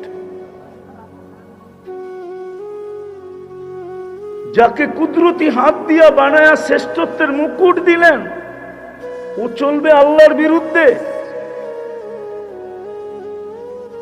শ্রেষ্ঠত্বের মুকুট কে দিছে? ওয়ালাকাদ কাররামনা বনি আদম। শুধু শ্রেষ্ঠত্ব তো দেন নাই, সৃষ্টির ভিতরে সবচেয়ে সৌন্দর্য দিছেন। সবচেয়ে সৌন্দর্য, বরং বলা যায় কোরআনে হাত রাইখা কোন সৃষ্টিকে আল্লাহ সৌন্দর্যের ছোঁয়াই দেয় নাই। সৌন্দর্য যেটা বলে ওটা মানুষকেই ছোঁয়া দিছে, আর কাউকে দেয় নাই। শুধু মানুষকেই সৌন্দর্যের ছোঁয়া দিছে। ও চলবে ইচ্ছা মতো। শুধু সৌন্দর্য তো দেন নাই, মানুষের চেয়ে সুন্দর গঠন তো কাউকে দেন নাই। নাইলে 4 কসম খায়া কেন বলবে লাকাদ খালাকনাল ইনসানা ফি আহসানি তাকওয়িম? ও মানুষ, তোর চেয়ে সুন্দর গঠন আমি কাউকে দেই নাই। যাকে সৃষ্টির ভিতরে সবচেয়ে সুন্দর গঠন দিলেন, ও ইচ্ছা স্বাধীনতা যদি না দিতেন, ও আল্লাহর বিরুদ্ধে চলে তো চলে কি করে? মন মতো চলে তো চলে কি করে? একটু বিবেক দিয়া বোঝেন না? যাকে সৃষ্টির ভিতরে সবচেয়ে সুন্দর গঠন দিলেন, হুয়াল্লাযী খালাকা লাকুম মা ফিল আরদি জামিয়া, দুনিয়া এবং তার সমস্ত ভান্ডার সহ যাদের হাতে উঠায়া দিলেন। দুনিয়াটা কাদের হাতে উঠায়া দিছে? হুয়াল্লাযী খালাকা লাকুম মা ফিল আরদি জামিয়া আদ-দুনিয়া খুলিকনা লাকুম। পুরাটা দুনিয়া ভান্ডার সহ সমস্ত সম্পদ সহ আমাদের হাতে উঠায়া দিলেন। কোন সৃষ্টির হাতে উঠাইলেন না, আমাদেরকে আধিপত্য দিয়া দিলেন, মালিক বানায়া দিলেন। আমরা এটার মালিক, আমরা এটা ব্যবহারের যোগ্য, আমরাই ব্যবহার করতেছি। ও আবার ইচ্ছা মতো চলে কি করে যদি ইচ্ছা স্বাধীনতা না দিতেন? আরে একটু বোঝেন না? শুধু এখানে তো শেষ না, এরকম গণাইলে সারা রাত্র চলে যাবে, গণাইতে পারবো, সিরিয়ালে ঢেল লাগায় দিতে পারবো। কিন্তু যে বোঝে অল্পতেই বোঝে, যে না বোঝে হায় হায় ইশারাই বোঝে। এই জন্য আর যে না বোঝে ও মিনারা দেখেও বোঝে না। আল আকিলু ইয়াকফি বিল ইশারা, ইশারা দিলেই বোঝে। নাইলে যুবক চলবে এরকম, ইচ্ছা স্বাধীনতা না দিলে, যৌবন যাকে দিলেন ও চলবে ইচ্ছা মতো। যৌবনের দাম কত যুবক বলো না? কলিকাতা হারবালে পাওয়া যায় না? ও যুবক, বলো না কেন তোমরা? কলিকাতা হারবালে পাওয়া যায়? মডার্ন তাও না, চাইনিজ তাও না, আমেরিকান তাও না। যৌবনের দাম কত? আরে বলো না যুবক, যৌবনের দাম কত? সমগ্র জগতের সম্পদ যদি ধন সম্পদ একদিকে রাখা হয়, সমগ্র জগতের, আর যুবকের যৌবন একদিকে রাখা হয়, যুবকের যৌবনের দাম বেশি। অমূল্য রত্ন দিল, কে দিল? ইচ্ছা স্বাধীনতা না দিলে আল্লাহর বিরুদ্ধে ওর মন মতো চুল কাটবে, 31st নাইট উদযাপন করবে, আর আল্লাহ ডাকবে আর মসজিদে আসবে না। ডাকলেও বলবে আমার কাজ আছে। এটা কি পসিবল? কে ডাকে? আরে কে ডাকে? শুধু আল্লাহ ডাকে নাকি? একটু আগে তো শুনাইলাম আল্লাহ ডাকে শুধু, সাথে তো রহমানও ডাকে, রহিমও ডাকে, মালিকও ডাকে, কুদ্দুসও ডাকে, সালামও ডাকে, মুমিন ডাকে, মুহাইমিন ডাকে, আজিজ ডাকে, জব্বার ডাকে, মুতাকাব্বিরুল খালিকুল বারিকুল মুসাব্বিরুল গফফারুল কাহ্হারুল ওয়াহাবুর রাসাকুল ফাত্তাহুল আলিমুল কাবিদুল বাসিতুল খাফিদুর রাফিউল মুইজ্জুল মুদিল্লুস সামিউল বাসীরুল হাকামুল আদলুল লতীফুল খবীরুল হালিমুল আযীমুল গফুরুশ শাকুরুল আলিমুল কবীরুল হাফিজুল মুকিতুল হাসিবুল জলিলুল করিমুল রকিবুল মুজিবুল ওয়াসি আল হাকিমুল ওয়াদুদুল মজিদুল বাঈতুশ শহীদুল হকুল ওয়াকিলুল কবিয়ুল মতিনুল ওয়ালিয়ুল হামিদুল মুসিয়াল মুবদিয়াল মুঈদ আল মুকি আল মুমিত আল হাইয়্যু আল কাইয়্যুম আল ওয়াজিদ আল মাজিদ আল ওয়াহিদ আল আহাদ আল সামাদ আল কাদির المقتدر المقدم المؤخر الأول والآخر الظاهر والباطن الوالي المتوالي البر التواب المنتقم العفو الرؤوف مالك الملك ذا الجلال والإكرام المقسط والجامع والغني والمغني المانع الدار النافع النور الهادي البديع والباقي الوارث والرشيد الصبور جل جلاله 99 পদের মালিক আল্লাহ। ও আসে না তো আসে না কি কইরা? ইচ্ছা স্বাধীনতা দেশে দেখি তো আজকে টাকাওয়ালা টাকা পাইতে দেরি, ইচ্ছা মতো চলতে দেরি করে নাই। শিক্ষিত আমার তো যুগ বিয়োগে মিলে না যে যেই ব্যক্তি শিক্ষিত হইলো ও আল্লাহর থেকে দূরে হয় কি করে? ওকে শিক্ষা নেওয়ার মেধা কে দিল? আরে কে দিল? প্রবাদ বাক্য তো বলে গাছে ফল আসলে ঝুঁকা যায়। ওর তো উচিত ছিল সারাদিন আল্লাহর কুদরতি পায়ে পড়া থাকা। মালিক তুই যদি আমাকে মেধা না দিতি তো আমি বিসিএস ক্যাডার হইতে পারতাম না, আর বিসিএস ক্যাডার যদি না হইতাম তো মালিক আমি এত উচ্চ পদে উঠতে পারতাম না। ও মালিক তুই যদি আমাকে মেধা না দিতি তো আমি পিএইচডি করতে পারতাম না, আর পিএইচডি যদি না করতে পারতাম তো আমি উচ্চ মর্যাদায় উঠতে পারতাম না। ওর তো সারাদিন আল্লাহর কুদরতি পায়ে পড়া থাকা, সেজদা দিয়ে পড়া থাকা দরকার ছিল। ও আল্লাহর থেকে দূরে যায় তো যায় কি করে? আমার তো যুগ বিয়োগে মিলে না। টাকা আল্লাহ টাকা পায় আল্লাহর থেকে দূরে সরে কি করে? কোরআন তো বলে আগনা ও আফকার, ধনী তো আমি বানাই। যখন ওকে আল্লাহ ধনী বানাইলো, অথচ মার পেটের থেকে তো নিশ্চয় আসছিল। আল্লাহ তো এইটাই বলে আমা কুনতা মিসকিনা, তুই কি মার পেটের থেকে নিশ্চয় আসিস নাই? ফালা আলাকা সিন্নুন তাক্তা, তোর তো দাঁত ছিল না, তুই কোত্থেকে কাটবি? ওয়ালা আলাকা লিসানুন তান্তিক, জিহ্বা তো ছিল, বাকশক্তি তো ছিল না। ওয়ালা আলাকা উদুনুন তাসমা, কান তো ছিল, শ্রবণ শক্তির কার্যকারিতা তো ছিল না। ওয়ালা আলাকা আইনুন তানদুর, চক্ষু তো ছিল, দৃষ্টিশক্তির কার্যকারিতা তো ছিল না। ওয়ালা আলাকা আকলুন তুমাইয়িস, মগজ তো ছিল, ভালো মন্দ বুঝার ক্ষমতা তো তোর কাছে ছিল না। ওয়ালা আলাকা কলবুন তাতাফাক্কার, ছোট একটা দিল তো ছিল, কিন্তু চিন্তা কি জিনিস তুমি জানতে না। ওয়ালা আলাকা ইয়াদুন তাবতিশ, হাত তো ছিল, কর্ম তো দূরের কথা, ধরার ক্ষমতা তো ছিল না। ওয়ালা আলাকা রিজলুন তামশি, পাও তো ছিল, চলার ক্ষমতা তো ছিল না। ফাকাত তাতাহাররাক, শুধু চারটা পা, হাত পাও তুমি নাড়াচাড়া করতে পারতে, আর কিচ্ছু পারতে না। আমা কুনতা সগীরা, তুমি কি ছোট ছিলে না? আমা কুনতা দাঈফা, তুমি কি দুর্বল ছিলে না?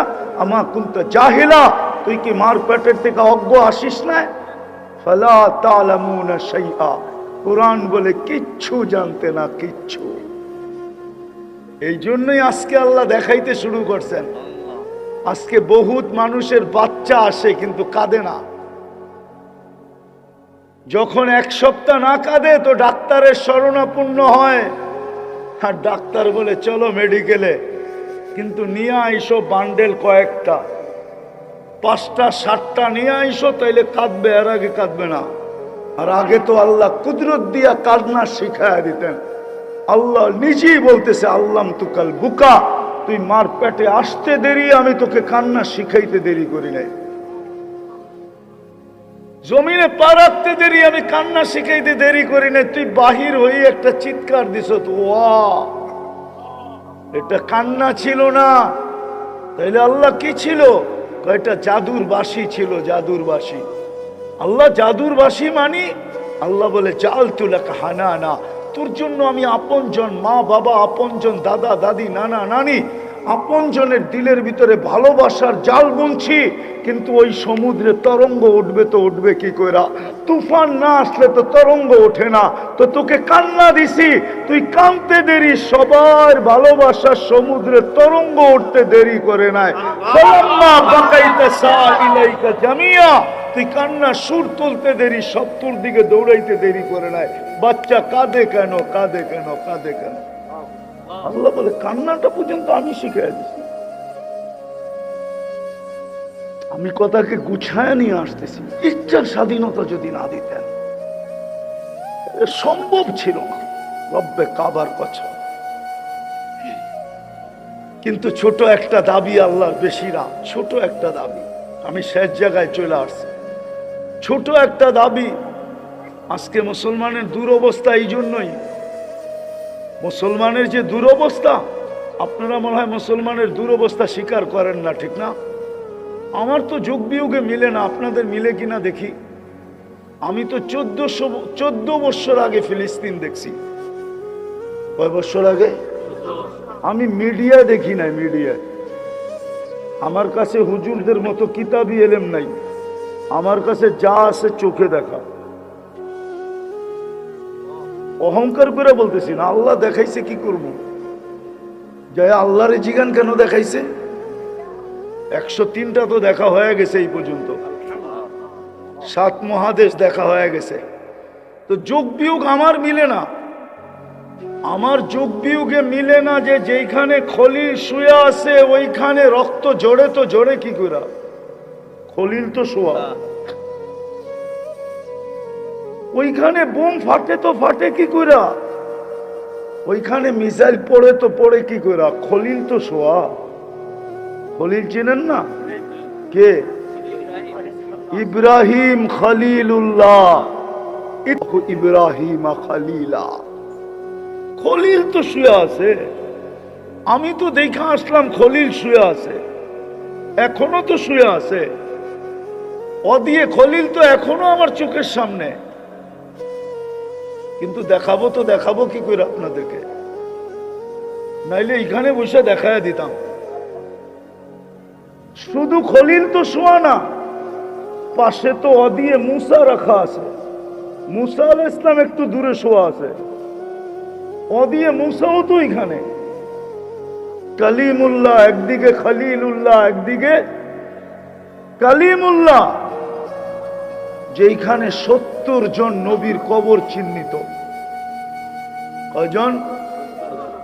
কয়জন?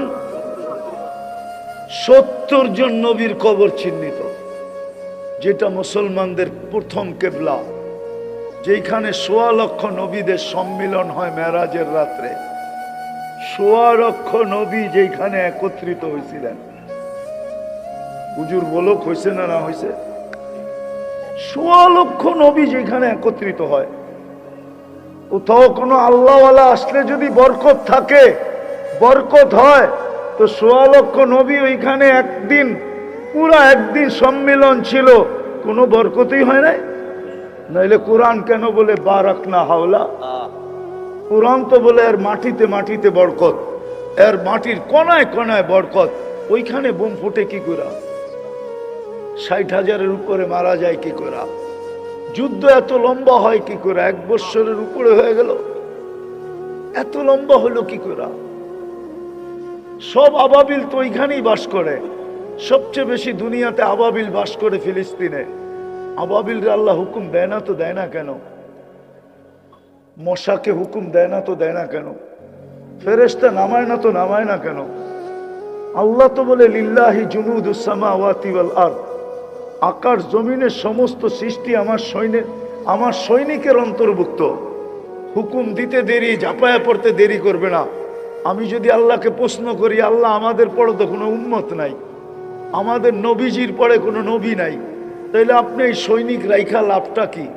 ব্যবহার যদি আজকে না করেন, বুঝতাম আমাদের পরে যদি কেউ থাকতো তাহলে মনকে বুঝাইতাম আমাদের পরে যারা আসবে তাদের জন্য ব্যবহার করবে, ঠিক না? আমাদের পরে তো কেউ নাই, আমাদের পরে কি? কিয়ামত। আমাদের পরে কি? কিয়ামত। আমাদের নবীজির পরে আর কোন নবী? নবীর পরে নবী নাই। হ্যাঁ, আইন চেয়ে কিচ্ছু হবে না। আপনিই তো নবীর আদর্শ মানেন না, আপনি আইন চেয়ে কি করবেন? রাগ হয়ে গেলেন? যুবকই তো নবীর আদর্শ মতো চুল কাটে না, ও সংসদে আইন চাবে তো চাবে কি করে? মুসলমানই তো নবীর আদর্শ মানে না। সবচেয়ে বেশি নবীর আদর্শ ঘৃণিত মুসলমানের কাছে, দীক্ষিত মুসলমানের কাছে, লাঞ্ছিত মুসলমানের কাছে, বঞ্চিত মুসলমানের কাছে। একজন বলুক আমাকে, এইদিকে পীর ওইদিকে পীর, চান্দিনা ওলামাদের ঘর, এক মহিলা আমাকে, মা বোন আমাকে বলুক যে বাসর রাতের শ্বাসটা ফাতেমার মতো ছিল, একটা বলুক। সবাই স্বাস্থ্য ছিল পার্লারে, সবাই স্বাস্থ্য ছিল, বান্ধবীরা যেরকম চাইছে ওরকম সাজাইছে, পাড়া প্রতিবেশী যেরকম চাইছে ওরকম সাজাইছে। এক নববধূও তো বলে নাই, আমার কোনো মেয়ে তো বলে নাই বান্ধবীদেরকে, পাড়া প্রতিবেশীকে, পার্লারওয়ালাদেরকে, আমার এই বাসর রাত জীবনে একটা রাত্রই আসে, এই রাতের শ্বাসটা আমি ফাতেমার মতো সাজতে চাই। বলুক, আপনি আইন দিয়ে কি করবেন? আপনি তো মানেন না। বলেন নবীর সুন্নত কতটুকু? রাগ হয়ে যাবেন বলবো? গত শুক্রবারও গেছে, কালকে শুক্রবার, ঠিক না? হ্যাঁ, এইখানে একজনও নাই গত শুক্রবারে 1000 বার দুরূদ পড়ছে, একজনও নাই। কোনো হুজুরও নাই, কোনো তোলাবাও নাই, কোনো ওলামাও নাই। আপনি কি আইন চান?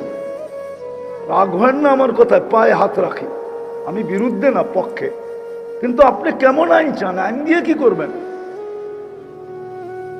আপনি শুধু মুখে আসে নবীর এশকে দেওয়া না, আপনি তো দুরূদ পড়েন না। অথচ হুকুম তো ছিল শুক্রবারে আমার উপরে বেশি বেশি দুরূদ পড়ো। শুক্রবারটা আমাকে দিয়া দাও, 7 দিন 6 দিন আল্লাহকে দিয়া দাও, একটা দিন আমাকে দিয়া দাও। আমি তোমাদেরকে কিনা দিছি, আরশে যাইও তো আমি তোমাদেরকে ভুলি নাই। আল্লাহ তো সালাম আমাকে দিছিল, আসসালামু আলাইকা আইয়ুহান নাবিয়্যু ওয়া রাহমাতুল্লাহি ওয়া বারাকাতু। আমাকে সালাম দিতে দেরি, আমি তো জবাব দিয়া চিৎকার দিতে দেরি করি নাই, শুধু আমাকে দিলেন উম্মত। মনে হয় বুঝাইতে পারি না, শুধু আমাকে দিলেন উম্মত। কোথায়? আল্লাহ বলে বন্ধু এইখানে উম্মত। বলছে এইখানে উম্মত না হইলে তো কোথায় হবে? বলছে উম্মতের জন্য কি চান? বলছে আমি নেই, ওয়ালা ইবাদিল্লাহিস সালিহিন, আমারে যতটুক দিছেন অতটুকুই উম্মতের লেগে নিলাম। যে রাসূল আপনাকে আরশে যায় বলে নাই, কিন্তু আরশ চিনেন আপনি? আরশ থেকে তাজাল্লি দিছিলেন মুসা আলাইহিস সালামকে, 40 দিন বেহুশের মতো ছিলেন, 40 দিন। এই 2-4 ভিতরে দূরত্ব আছে, কিন্তু কোরআন বলে কাবা কাউসাইনি আও আদনা, আল্লাহ আর বন্ধুর 4 ভিতরে দূরত্ব ছিল না, দূরত্ব এতটুক কাছে যিনি গেছেন, ওই আরশের আলোতে সব হারায় যাওয়ার কথা ছিল। হায় ওলামা মানবে না আমার কথা। এক পর্বে তো জিবরিল বলছিলেন আপনি আগে যান একা। বলছে আয়াতরুকুল হাবিবু হাবিবা, আপনি না আমার বন্ধু ছেড়ে দিয়ে একা চলে যাবেন? আগে যাওয়ার অনুমতি নাই, আগে যান। আরেকটা বলছিল, ওলামা মানবে কিনা জানি না, আরেকটাও বলছিল শুধু অনুমতি না, আমার শরীরে ফিটনেসও নাই। শরীরে কি নাই? ফিটনেস বোঝেন? আরে গাড়ির ফিটনেস থাকে না, গাড়ি এটা রোডে চলতে পারবে কিনা, চলার যোগ্য কিনা। আগে যাওয়ার যোগ্য তো শরীরে নাই যে আগে যাবো। আপনি যান, আপনার ভিতরেই আছে, সৃষ্টির মধ্যে আর কারো ভিতরে নাই। আপনি যান। আল্লাহ ডাক দিছে, বন্ধু একাই চলে আসেন। যে আরো সে যে বলে নাই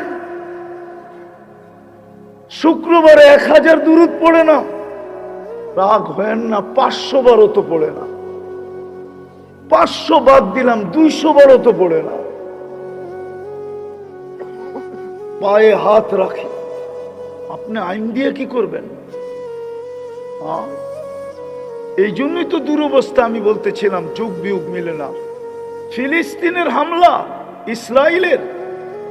ইসরায়েল ফিলিস্তিনে হামলা মাটির সাথে মিশায়া দিছে। অন্যের হাতে মার খাইতো তাইলে আমি মনকে বুঝাইতে পারতাম, কিন্তু মার খাইতেছে কার হাতে? সূরা ফাতিহার ভিতরে ডেইলি 32 বার আমরা আবেদন করি গায়রিল মাগদুবি আলাইহিম ওয়ালাদ-দাল্লিন। এটা শিখাইছে কে? আরে কে শিখাইছে? নিজেই তো শিখাইলো। আমার কাছে 32 বার কমসে কম আবেদন করো এই 2 দলের হাত থেকে বাঁচান। আমি যদি তর্জমা ভুল করি ওলামা বলো, শুধু এই 2 দলের তরিকা না, হাত থেকেও বাঁচান। শুধু তরিকার থেকে বাঁচান না, হাত থেকেও বাঁচান। 32 বার কে শিখাইছে? নিজে শুকায়া ওদের হাতে মার খাওয়াইতেছে। ইহুদিদের হাতে মার, খ্রিস্টানের হাতে মার, মুশরিকের হাতে মার। না খাই না মুশরিকের হাতে মার আমরা? আরে খাই না? না খাই না? খেলে না। হায় হায়, বুঝাইতে পারলাম না। ওদের হাতে, অন্য কারো হাতে হয়তো মনকে বুঝাইতাম। শিখাইলেন আপনি, দোয়া দরখাস্ত দিলেন, শিখাইলেন আপনি। ডেলি 32 বার বলি, কখনো একা বলি, কখনো ইমামের মাধ্যমে বলি, কখনো চোখের পানি ছাড়া বলি, আর কখনো ইমাম চোখের পানি জড়াইতে ফাতিহা পড়ে। আছে এরকম ইমাম, যখন ফাতিহা পড়ে তো চোখের পানি ঝরতে থাকে, কেননা ইমাম জানে দরখাস্ত ভিক্ষা। ভিক্ষুক যত আবেদন করবে, চোখের পানি ঝরায়া যত হাত পাতবে, ততই ভিক্ষা হাতে বেশি পড়বে। শত ইমাম আছে চোখের পানি জড়ায়া ফাতিহা পড়ে, কিন্তু কবুল হয় না। তো হয় না কেন? আজকে এই দুরবস্থা কেন? আমার তো যুগ বিয়োগে মিলে না। আমি বড় মিলাইতে চাই, কিন্তু মিলে না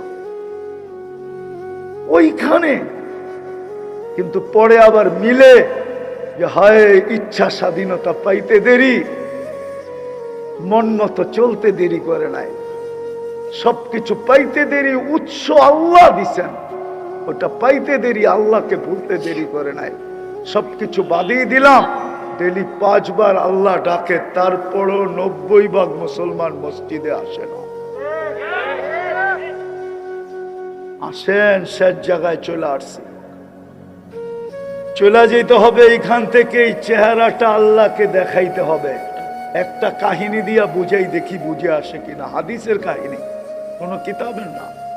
বনি ইসরাইলে এক বদমাশ ছিল, কিফিল নাম ছিল। কিফিল প্রতিদিন ব্যভিচারের পিছনে বর্তমান টাকায় 50 থেকে 60 লক্ষ টাকা খরচ করত। সোনার টাকা ছিল। একদিন এক মেয়েকে নিয়ে এসে কামরায় ঢুকায় বলতেছে, আমি প্রস্তুতি নিয়ে আসতেছি, তুই অপেক্ষা কর। যখন প্রস্তুতি নিয়ে কামরায় ঢুকছে, তো দেখতেছে এক কোনায় বসা অজোরে কাঁদতেছে। তো জিজ্ঞাসা করতেছে, ও মেয়ে, কাঁদিস কেন? তোকে তো জোর করে আনি নাই, তুই তো সদিচ্ছায় আমার হাতে ধরা দিলি। লেনদেন তোর সাথে ফাইনাল হইলো, তারপরেই তো তুই আমার সাথে আসলি, কাঁদিস কেন? তো মেয়ে বলতেছে, শুন কিফিল, আমি বাজারি মেয়ে না, আর এটা আমার পেশাও না। বিপদ আমাকে তোর হাতে ধরা দিতে বাধ্য করছে। কিন্তু কাঁদি কেন জানিস? কালকে এই চেহারাটা আল্লাহকে কি করে দেখাবো? তীর মারলেও মনে হয় কিফিলের দিলে এত জোরে লাগতো না। কিফিল একটা চিৎকার দিছে আর মাটিতে পড়া বলতেছে, বোন এখন পর্যন্ত তোর গায়ে আমি আঙ্গুলের ছোঁয়া দেই নাই, তারপরেও যদি তোর এই অবস্থা হয় তো আমার কিফিলের কালকে কি হবে? আমি কিফিলের কালকে কি হবে? টাকার বস্তা তোকে দিয়া দিলাম বোন, তোর গায়ে আঙ্গুলের ছোঁয়াও দিব না, কিন্তু একটা অনুরোধ করব বোন, তুই হাত দুটা উঠায়া চোখের পানি দিয়ে আল্লাহকে একটু বইলা দে না যে আমি তওবা করলাম, আমার তওবাটা যেন কবুল করে। ওই রাত্রেই কিফিল মারা গেছে। সকালে স্বর্ণ অক্ষরে গেটে লেখা উঠছে, কদ গফারাল্লাহু লিকিফলিন, আল্লাহ কিফিলকে মাফ করে দিয়েছে। আসেন আমরা এখন সুযোগ একটাই আছে, দুটাই আমাদের হাতে আছে, আর কোন সুযোগ আমাদের হাতে নাই। আর চিল্লানো সুযোগ আছে, চিল্লায় কোনো কাজ হবে না।